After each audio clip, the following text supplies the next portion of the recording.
Notification એટલે કે જે છે હોમ ડિપાર્ટમેન્ટ સચિવાલય ગાંધીનગરનું ઓફિશિયલ નોટિફિકેશન આવી ગયું છે. તેને આપણે વિસ્તૃત સમજવાનું છે. એમાં શું શું મહત્ત્વનું છે તે આપણે સમજવાનું છે. જો પહેલું સમજવાનું છે આપણી પાસે ગુજરાત પોલીસ એક્ટ 1951 એટલે 91 છે ગુજરાત પોલીસ એક્ટ. બીજો છે Gujarat state reserve police force act 1951 અને ત્રીજો છે પર્સોન્સ એક્ટ 1894. આ ત્રણ એટલે કે ત્રણ કેટેગરી હશે એને આપણે પાછળથી સમજીશું. પણ પહેલાં આટલી 8 વસ્તુ ધ્યાન રાખો. કયું? Gujarat police act 1951, Gujarat state reserve police force act 1951 અને પર્સોન એક્ટ 1894. હવે આ પાછળ આગળ વધીએ. તેની અંદર ત્રણ કેટેગરી ક્લાસ 3 છે અને આ કોન્સ્ટેબલની બાબત છે એટલું એ ધારણ. ત્યાર પછી એને જોઈએ કે શોર્ટમાં short title communicate and application કોણ તેની ત્રણ વસ્તુ રૂલ છે. કયો? The rule may be called police constable class 3 combined competitive examination rule 2024. આ રૂલ છે. ઓફિશિયલ ગેઝેટમાં પ્રકાશિત અહીંયા પબ્લિકેશન થશે. સેલ બી એપ્લાય કર્યું તો પોસ્ટ ઓફ કયાના માટે છે? Police constable class 3 level cadre post માટે સ્પેસિફાઈડ. આ એના માટેના જ નિયમ છે, બીજાને લાગુ પડતા નથી. ત્યાર પછી આગળ જોઈએ ડેફિનેશન એટલે કે જેને કયા શબ્દો વપરાયા છે એની અંદર. તો એક છે એપેન્ડિક્સ વપરાયો છે, બોર્ડ અને એક્ઝામિનેશન. આ ત્રણેયની એમણે વ્યાખ્યા આપી છે. એપેન્ડિક્સની અંદર છે ને ધ રૂલ્સ છે. બોર્ડ એટલે કયું બોર્ડ ભરતી કરશે એનું છે. તો કઈ? Gujarat police recruitment board. એની વાત થઈ છે. કોણે કરી છે? તો સ્ટેટ ગવર્મેન્ટ દ્વારા એને બનાવાઈ છે. ત્યાર પછીનું એક્ઝામિનેશન છે. જે એક્ઝામિનેશન 2024ના રૂલ્સ આવ્યા છે એમાં શું વ્યાખ્યા કરી છે? પોલીસ કોન્સ્ટેબલ ક્લાસ 3 ફોર્સમાં કયું છે? સ્ટેટ પોલીસ ફોર્સ અને સ્ટેટ રિઝર્વડ પોલીસ ફોર્સ. પછી સેપોઈ મેલ અને સેપો આ જે લોકો બીજા દેશમાં પોતાની સર્વિસ આપી ચૂકેલા છે એવા લોકો માટે છે. ડાયરેક્ટર બરાબર. તો આના માટેની જે ફિઝિકલ તૈયારી અને ટેસ્ટ માટે એપેન્ડિક્સની અંદર કયું છે? તો એપેન્ડિક્સ 1ની અંદર ફિઝિકલ ટેસ્ટ અને MCQની વાત કરી છે, જે રેફર કયો રૂલ નંબર 8ના આધારે છે. હવે એ પણ ધ્યાન રાખજો. આગળ પર સમજીએ કે ગવર્મેન્ટ એટલે શું? તો ગવર્મેન્ટ એટલે કે ગુજરાત ગવર્મેન્ટ બરાબર. ત્યાર પછી જે વેકન્સી એક્ઝિસ્ટ ઓર લાઇકલી ટુ અરાઇઝ વધી શકે ઘટી શકે સમ પર્ટિક્યુલર ડેટા કોઈ નહીં બરાબર. પછી the rules apply shall prepare and estimate their probably recruitment be past experience past ભૂતકાળના અનુભવના આધારે probably vacancies and account of registration other grounds certain of new post on anticipated development etcetera બરાબર. આ વાત પણ સમજવા જેવી છે. પછી અવેલેબલ યર 1 યર જેટલો સમય ફોર જર્ની. આ મહત્વનું છે. જાન્યુઆરી ફોર યર ટુ ડિસેમ્બર. આ તમારા માટે ખૂબ મહત્વનું છે અને તમે યાદ રાખજો કે January of year to December of the year sanction given in recruitment year બરાબર. જાન્યુઆરીથી આ ચાલે છે જાન્યુઆરી તો ડિસેમ્બર સુધી 1 વર્ષનો જેટલો સમય લેશે. ત્યાર પછીનું જોઈએ એને બીજી શું વાત કરી છે? તો એને વાત કરી છે કે તમે બોર્ડ એઝ અ સ્પેસિફાઈડ કયું? બોર્ડમાં એપેન્ડિક્સ 4ની અંદર manner as may be decide government from time to time be general and special order. હવે એલિજિબિલિટીની વાત કરીએ તો એલિજિબિલિટી કોણ છે? બરાબર. સિટીઝન નાગરિક હોવો જોઈએ આ વાત છે. ત્યાર પછી નેપાળી સભ્ય હોવો જોઈએ, ભૂટાનનો નાગરિક હોય તોય ચાલે. આ બધાને ખબર છે તો આના પર ડિટેલ કરતા નથી. જે કામનું છે એને કહીએ. પછી એજ્યુકેશન ક્વોલિફિકેશન એલિમેન્ટ હમણાં સ્મુખ સર ટ્વીટ કરીને પણ કહ્યું છે કે એમાં કોઈ રૂલ્સ અને રેગ્યુલેશનમાં એની કોઈ શૈક્ષણિક લાયકાતોની ઉલ્લેખ કરવામાં આવતો નથી. તો આ એક પછીથી કરશે પણ આપણને કયોની અંદર છે તો એપેન્ડિક્સ 1ની અંદર કરશે કે process will be requested education qualification other qualification recruitment for appointment to the post and specified prescribed under the relevant recruitment rules shall be eligible or admission to examination બરાબર. આની જે પરીક્ષા આપવા માટેની લાયકાતોની વાત કરી. પછી જે candidate admission to shall be attend minimum age attend બરાબર shall not have attend maximum age as prescribed in relevant recruitment rule. The date is may be specified advertisement by the board. બરાબર, જે આ એજ લિમિટની વાત જે લોકો કરી રહ્યા છે એને મિનિમમ એજ અને મેક્સિમમ એજનો જે પ્રિસ્ક્રાઇબ રિલિવન્ટ ક્યારે, તો જ્યારે એડવર્ટાઇઝ પડશે ત્યારે બોર્ડ એમાં મૂકશે. બરાબર, તો આ પ્રશ્ન તમારો જવાબ થઈ ગયો. પછી હોલ્ડિંગ ઓફ એક્ઝામિનેશન, ક્યારે હોલ્ડિંગ કોણ એક્ઝામિનેશન લે છે, તો આપણે પહેલાં કહીએ બોર્ડ દ્વારા લેવામાં આવશે. અને અંદર સ્પેસિફિક ફરી કહ્યું છું, ઉલ્લેખ કરે છે સ્પેસિફિક એપેન્ડિક્સ અને સ્પેસિફિક પોસ્ટ માટે જ આ બોર્ડ છે. એટલે માટે કોન્સ્ટેબલ તો કોન્સ્ટેબલ પૂરતા જ નિયમો છે. ત્યાર પછી જોઈએ ઈચ. આ અંદર રૂલની વાત કરી છે, ફીની. હવે આપણે અંદર ફીની વાત કરવાની, આ તમારી ફીની વાત કરવાની છે. તો ફીની અંદર શું છે એ જોઈએ. Each candidate unless and exempted under sub rule 3ની અંદર એટલે 3 shall pay examination fee as a fixed by the board. બરાબર, એ બોર્ડ નક્કી કરશે. Rule and attach document such a payment fees along with such application shall be paid. જે fee pay કરો છો તેને બોર્ડ ઇન ધ એડવર્ટાઇઝમેન્ટ એની અંદર ઉલ્લેખ કરવામાં આવશે. Fee once paid shall not be refunded. આ પહેલું કે જે ફી થશે એને રિફંડ કરવામાં આવશે નહીં. ત્યાર પછી જોઈએ candidate belong the scheduled caste. બરાબર, એને ST social educational backward class and EWSની વાત કરી છે. ને shall be exempt payment fee prescribe under rule 1ની અંદર. તો રૂલ 1ની અંદર છે SC ST જેટલે બી રિઝર્વેશન છે એની ફી નક્કી થશે. રૂલ 3ની અંદર થશે એ કોણ ફી નક્કી કરશે, તો પે જનરલ. બરાબર, આ ફી રિફંડ લાયક નથી. પછી સ્ટેજ એન્ડ મોડ એક્ઝામિનેશન. હવે તમારી એક્ઝામિનેશન એ કઈ કઈ બાબતમાં લેવાનું છે. Examination shall be held 2 successive stage following manner, namely stage 1 a physical test છે, એ ક્વોલિફાઈંગ છે એટલે માત્ર પાસ કરવા પૂરતી છે, એનું કોઈ મહત્વ નથી. પાસ તો કરવું ફરજિયાત છે પણ એના માર્ક્સ ગણાવવાના નથી. પછી સેકન્ડ સ્ટેજ છે ઓબ્જેક્ટિવ MCQ ટેસ્ટ છે. હવે આ કઈ કઈ રીતના છે એ પણ સમજવું જરૂરી છે. ખાસ યાદ રાખો stage 1 stage 2. Stage 1 physical test છે ક્વોલિફાઈંગ પ્રાકૃતિક નેચર એટલે કે પાસ કરવા પૂરતી છે. સેકન્ડ સ્ટેજ જવા માટે, સેકન્ડ સ્ટેજમાં તમારે લાયકાત થવો તો સ્ટેજ 1 પાર કરવું એટલે કે પાસ કરવું જરૂર છે. એ કયું, તો ફિઝિકલ ટેસ્ટ. પણ ફિઝિકલ ટેસ્ટની અંદર પણ શું શું છે એ પછી કરીએ. Appearance physical test. બરાબર, physical qualifying nature shall be conduct as a specific.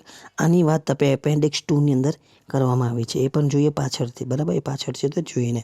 પછી જે candidate who qualified physical test shall be called objective test. એટલે કે જે આ ફિઝિકલ ટેસ્ટ પાસ કરે છે એ ઓબ્જેક્ટિવ MCQ ટેસ્ટ માટે લાયક થઈ જશે. પછી objective test shall be conduct specified appendix 3. હવે MCQની બી વાત, MCQ અને સિલેબસની વાત ક્યાં કરી છે, તો એપેન્ડિક્સ 3ની અંદર.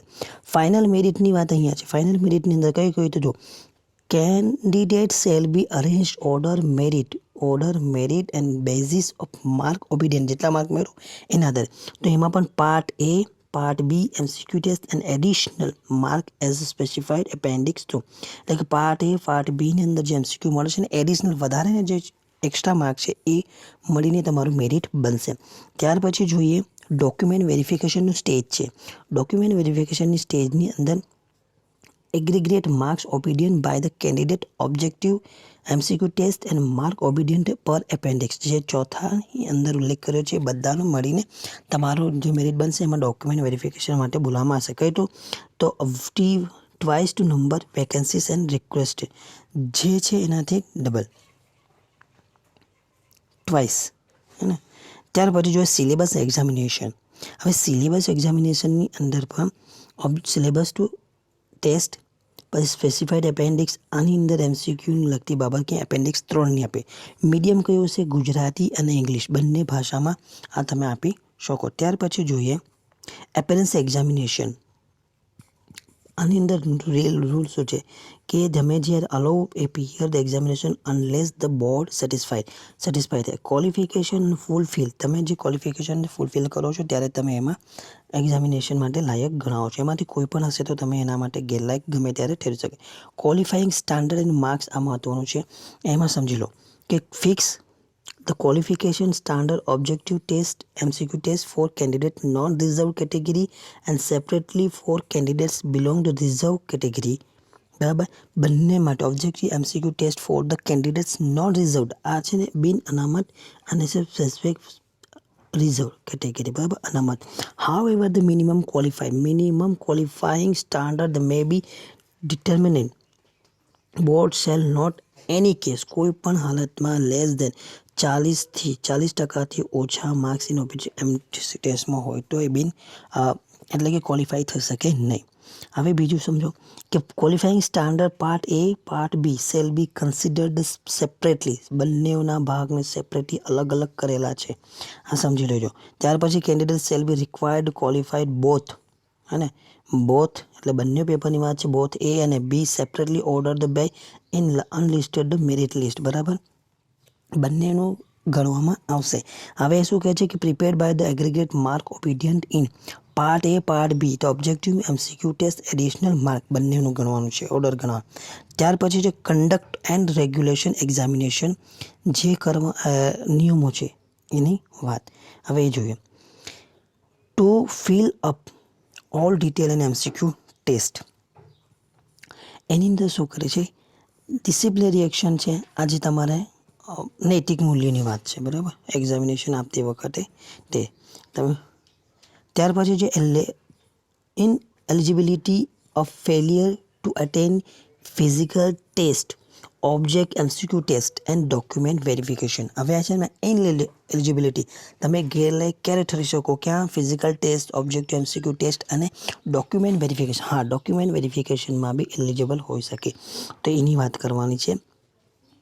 હુ is eligible call physical test but fail, જો બોલાવવામાં આવે છે પણ ફેલ થઈ જાય તો એ MCQ માટે લાયક થશે ને, સીધી વાત.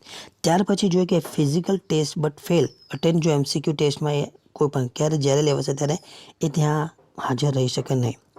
ડોક્યુમેન્ટ MCQ ન હોય તો એ ડોક્યુમેન્ટ MCQ પણ પાસ નહીં કરે તો એ ડોક્યુમેન્ટ વેરિફિકેશનમાં પણ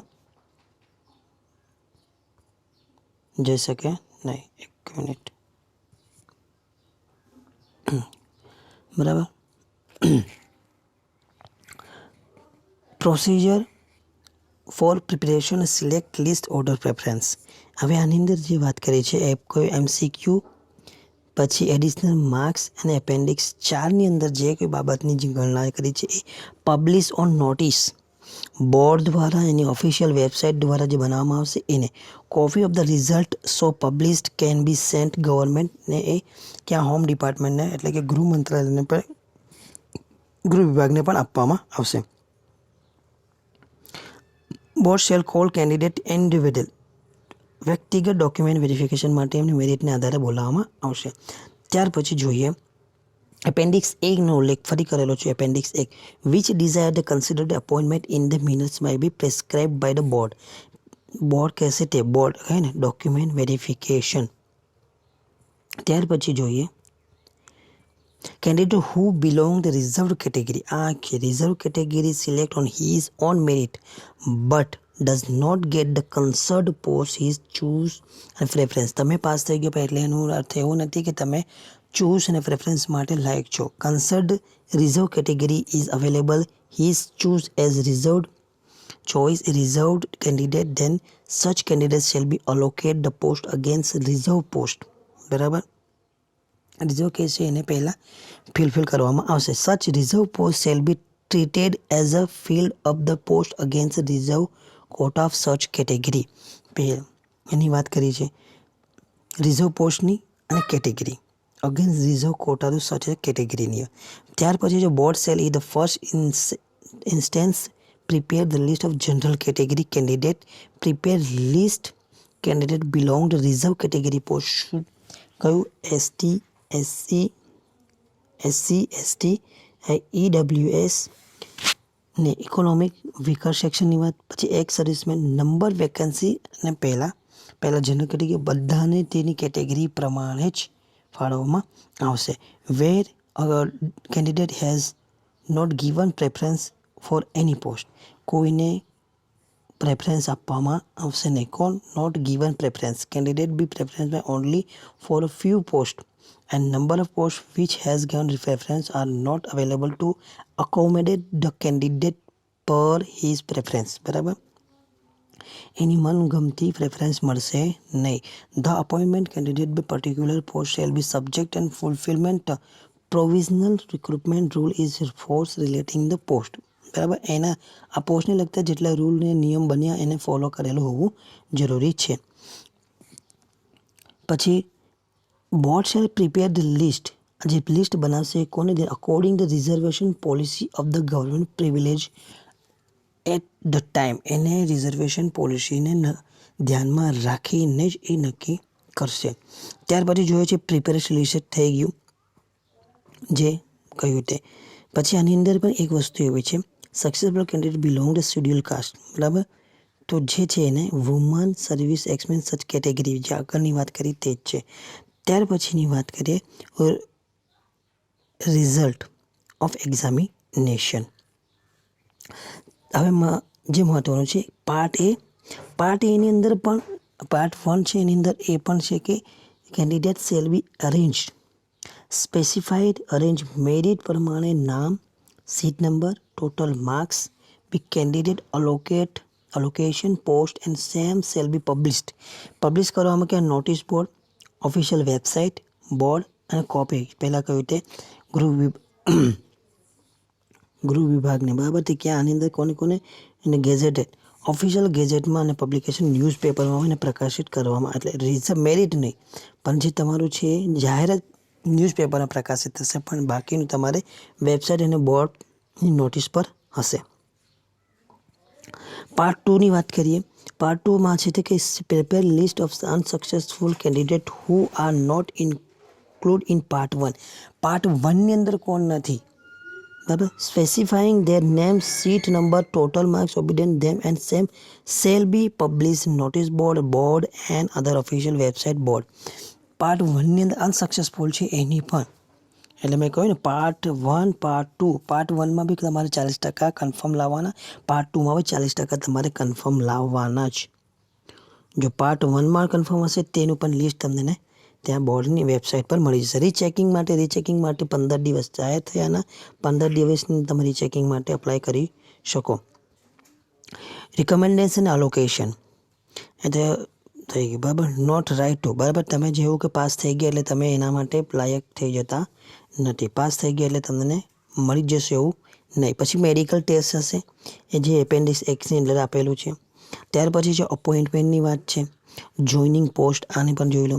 જોઈનિંગ જે દિવસે તારીખ આપી હોય તે દિવસની અંદર 30 દિવસની અંદર તમારે કમ્પ્લીટ કરી લો. જો 30 દિવસ પૂરા થઈ ગયા પછી જશો તો એ તમે ડિસ્કોલિફાઈ થઈ જશો, એટલે ગેરલાયક ત્યાં તમે ઠરો છો.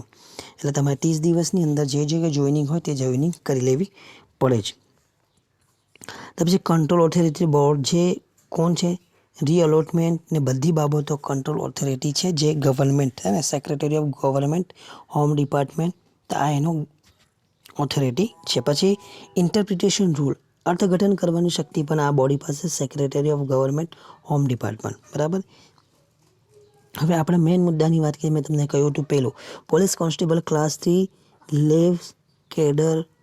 Levels and કેડર્સ post. બરાબર, એની અંદર 4 પોસ્ટની વાત છે. પોલીસ કોન્સ્ટેબલ અનઆર્મ્ડ એટલે બિન હથિયારી છે, સ્ટેટ પોલીસની અંદર હશે. પછી પોલીસ કોન્સ્ટેબલ આર્મ્ડ હથિયારી છે સ્ટેટ પોલીસ ફોર્સની અંદર. પછી પોલીસ કોન્સ્ટેબલ આર્મ્ડ હથિયારી પણ કે સ્ટેટ રિઝર્વ પોલીસ ફોર્સ. આ ત્રીજું અને ચોથું છે જે બીજા દેશમાં પોતાની સર્વિસ આપેલા છે એવા પર્સનલ સૈનિક સર્વિસ આપી ચૂક્યા છે એવાની વાત, પર્સનલની વાત કરવામાં આવી છે. આ 4 કેટેગરીની અંદર તમારે જે થવાનું છે ભરતી થશે. ત્યાર પછી હવે જોઈએ કે એની ફિઝિકલ ટેસ્ટ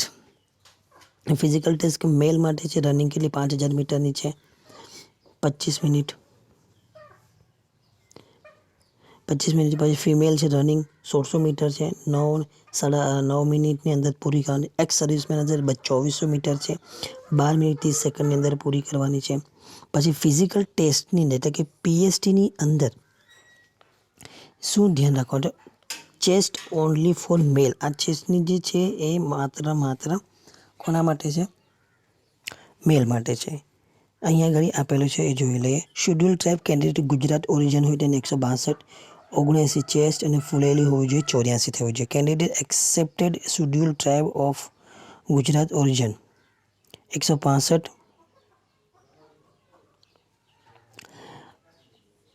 સામાન્ય 79, ફુલાયેલ 84, બરાબર. પછી schedule tribe candidate Gujarat origin કોણ છે? તો ફિમેલ માટે છે 150 સેન્ટીમીટર અને 155, બરાબર. આગલી ત્યાર પછી જોઈએ સ્ટેટ 2ની વાત છે. એમાં છે object MCQ test. Object MCQ ટેસ્ટની અંદર પાર્ટ એ, અહીં ખાસ ધ્યાન આપજો, part A plus part B 200 MCQ 200 marks 3 કલાક એટલે કે 180 મિનિટ મળશે. પણ પાર્ટ એમાં 80 માર્ક્સ 80 એમસીક્યુ. આની અંદર તમારે 40% મિનિમમ ક્વોલિફાઈંગ સ્ટાન્ડર્ડ 40% લાવવાના છે. નેગેટિવ માર્કિંગ છે 0.25 છે. એ ઓપ્શન તમને અવેલેબલ રહેશે.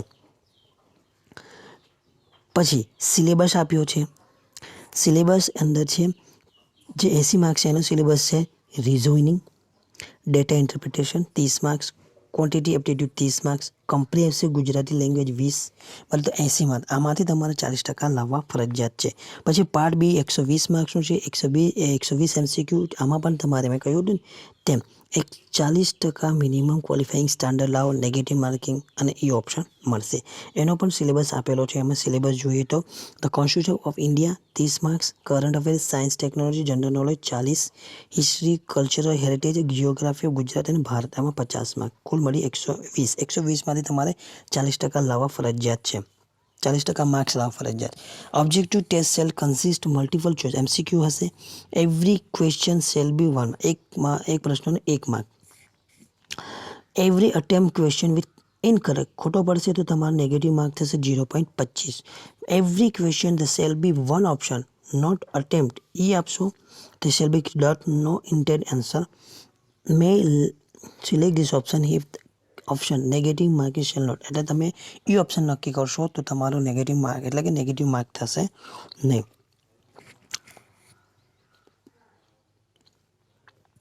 Option given question then shall carry negative. જો તમે એના ઓપ્શન લક્ષણો ખોટો પડશે તો 0.25, બરાબર. હવે જોઈએ કે the qualification standard part 1 part 2 shall be considered separately, અલગ અલગ હશે.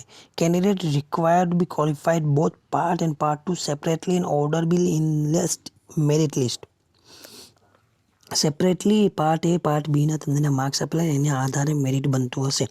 Order merit shall be prepared base aggregate mark obtained part A part B and her above case obtained mark out of 200. 200માંથી ઘણા પણ પહેલાં 80માંથી 40 અને 120માંથી 40 તમારા હોવા જરૂરી છે.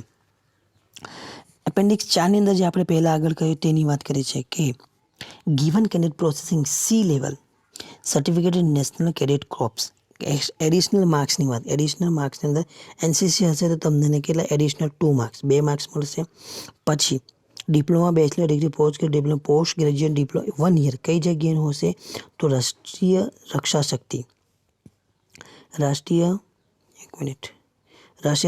University, provisional 9 Raksha Shakti university, national forensic science university અહીંયાથી કર્યું હશે તો તમને માર્ક્સ વધારાના મળશે. તો કઈ રીતના 1 યરનો કોર્સ હશે તો 3, 2 હશે તો 5 અને 3 હશે તો 8 વર્ષ, 4 વર્ષ હશે તો 10 માર્કનો તમને ફાયદો મળશે. તો આ હતા આપણે ઓફિશિયલ નોટિફિકેશન છે એના આધાર પર જે આ વસ્તુ મેં તમને ફરી જણાવ્યું કે ફરી યાદ કરાવ્યું કે પાર્ટ એ પાર્ટ બી બંનેના અલગ અલગ સેપરેટ માર્ક ગણવામાં તમારે 40 લાવવાના રહેશે. નેગેટિવ માર્કિંગ છે 0.25. જો અટેમ્પ્ટ નથી કરતા એ વિકલ્પને પસંદ કરો તો તમારે નેગેટિવ માર્કિંગ થશે નહીં. તો જરૂરથી તમને વિડીયો ગમ્યો હોય તો લાઇક કરવાનું, શેર કરવાનું ભૂલશો નહીં.